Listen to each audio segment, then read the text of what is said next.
मौसमियाती तब्दीलियों से पाकिस्तान को शदीद तबाही का सामना करना पड़ा। सैलाब से 30 अरब डॉलर का नुकसान हुआ, लाखों अफराद बेघर हुए, फसलें तबाह हो गईं।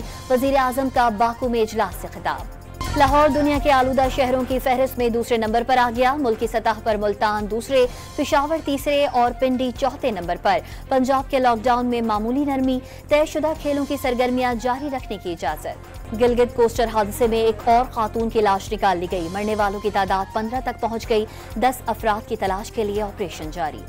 हुकूमत का IMF के सामने ताजिर दोस्त स्कीम नाकाम होने का एतराफ। कैपिटिव पावर प्लांट्स को गैस की फराहमी बंद करने का इंदिया। आलमी मालियाती इदारे का पाकिस्तान को डिजिटल रेवेन्यू सिस्टम बेहतर करने का मशवरा। बानी PTI को एक और अदालती रिलीफ। इस्लामाबाद की मकामी अदालत ने लॉन्ग मार्च तोड़फोड़ केस में बरी कर दिया। कौमी असम्बली की कायमा कमेटी बराए इत्तलात व नशरियात का इजलास। TV चैनल्स में तनख्वाहें न देने की 390 शिकायत। सिर्फ बोल न्यूज के खिलाफ 370 शिकायत मौसूल।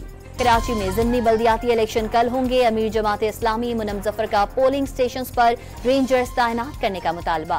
खारजी नूर वली और गट हाजी की ऑडियो लीक मंजर आम पर आ गई। खारजी नूर वली ऑडियो में महसूद गट हाजी को पाकिस्तान में दाखिल दहशतगर्दों को वापस न आने के लिए दबाव डाल रहा है। PIA 35,000 सरकारी आज़मीन हज को हिजाज मुक़द्दस पहुंचाएगी। हज परवाजों से मुतालिक वजारत मजहबी उमूर और PIA में मुआहदा हो गया।